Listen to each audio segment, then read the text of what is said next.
এক কবি বলেন যে তুমি যদি ভালো কাজ করার সামর্থ্য না থাকে তাহলে তুমি খারাপ কাজ করে নিজের আত্মার উপর জুলুম করিও না। আমি কারো উপকার করতে পারি না পারি, কিন্তু কারো ক্ষতি করার চেষ্টা করব না।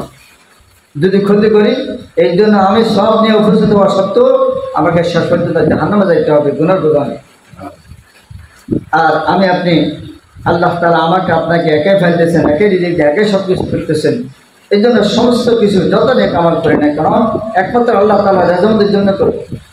আল্লাহ তাআলা রেজামতের জন্য যদি সামান্য জিনিস আল্লাহর রাস্তায় দান করি, আল্লাহ তাআলা সব বাড়িয়ে দেবে, পাহাড় পরিমাণ করে ফেলবে। আর যদি আল্লাহ রেজামতের জন্য না হয়, মানুষকে দেখানোর উদ্দেশ্য হয়, দান খয়রাত করলাম, নামাজ পড়লাম, রোজা রাখলাম, জিকির করলাম, কোরআন তেলাওয়াত করলাম, এগুলো যদি মানুষকে দেখানোর জন্য করি তাহলে আল্লাহ তাআলা সামান্য তেমনও কি করবেন না, সব দিবেন না। এই জন্য সমস্ত কিছু একমাত্র আল্লাহ তাআলা রেজামতের জন্য করবো।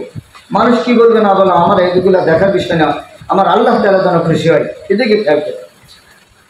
আর একটা কথা হলো, আল্লাহ পাক রাসূল হাদিস শরীফের মধ্যে বলেন, আল মারআতু ইযা সাল্লাত খামসাহা ওয়া সামাত শাহরাহা ওয়া আহসানাত ফারজাহা ওয়া আতাআত বা'লাহা ফালতাদখুল মিন হাইয়্যা আবওয়াবিল জান্নাতি শাআ। তো মহিলারা যদি নাকি 4টা কাজ করে, সে জান্নাতে যে কোনো দরজায় এসে প্রবেশ করতে পারে। একটা কাজ হলো সর্বপ্রথম হলো 5 ওয়াক্ত নামাজ পড়া, নামাজকে সময় মতো গুরুত্ব সহকারে আদায় করা। আর দ্বিতীয় নম্বর হলো রমজান মাসে রোজা রাখা। তৃতীয় নম্বর হলো স্বামীর ইতাআত করা, স্বামীর অনুসরণ করা। স্বামীর ইতাআতের জন্য আল্লাহ রাসূল কত প্রাধান্য দিয়েছেন। আল্লাহ পাক রাসূল বলেন যে আল্লাহর পরে যদি কাউকে সিজদা করার হুকুম হইতো তাহলে মহিলাদেরকে বলতেন তাদের স্বামীদেরকে সিজদা করার জন্য। স্বামীদের মর্যাদা আল্লাহ তাআলা কত বাড়িয়ে দিয়েছে। তার কারণ হলো স্বামী দেখা গেছে স্ত্রীর খাওয়া দাওয়া ভরণ পোষণ সবগুলোর ব্যবস্থা করতেছে। আর আল্লাহ তাআলা এই স্বামীকে কি হয়েছেন, তাদের উপর মহিলাদের প্রাধান্য দিচ্ছেন। এই জন্য তাদের নারাজি হয়ে এরকম কোনো কাজ করবো না। হ্যাঁ, যদি স্বামী যদি নাকি আল্লাহ তাআলা নাফরমানিমূলক কোনো কথাবার্তা বলে সেটা মানা যাবে না, কারণ লা তাআতা লিমাখলুকিন ফি মাসিয়াতিল খালিক। আল্লাহ তাআলা নাফরমানি কোনো ব্যক্তির অনাগত্য করা যাবে না, অনুসরণ করা যাবে না। আল্লাহ তাআলা আনুগত্যের ভিতরে থাকে, যে কোনো নির্দেশ দিবে আমাকে সেটা পালন করতে হবে।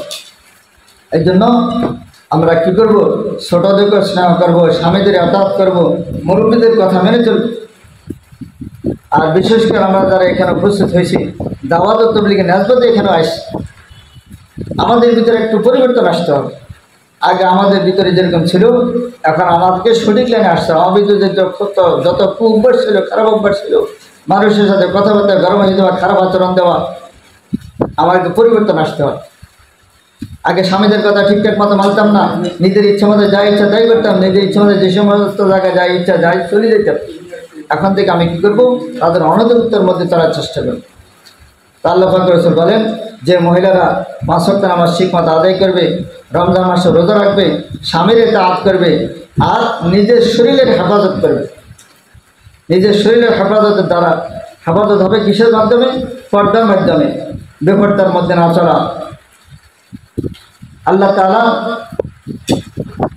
এক আয়াতের মধ্যে বলেন, কুল্লিল মুমিনিনা ইয়াগুদ্দুনা আবসারahum ওয়া ইয়াহফাযু ফুরুজাহুম ওয়া কুল্লিল মুমিনাতি ইয়াগুদ্দুনা আবসারahunna ওয়া ইয়াহফাযনা ফুরুজাহুন্না। যে মুমিনদেরকে বলো তারা যেন নিজের চক্ষুকে অবনত রাখে এবং নিজের শরীরে হেফাজত, নিজের হৃদয়স্থানে হেফাজত করে, নিজের শরীরের হেফাজত করে। আর মুমিনদেরকে বলো তারাও যেন নিজের চক্ষুকে অবনত রাখে। যে অপাত্রে বেগানা পুরুষরা যেরকম নাকি বেগানা মহিলাদেরকে দেখা হারাম, দেখা যায় নাই, ওরকমভাবে মহিলারাও পুরুষদেরকে দেখা যায় নাই।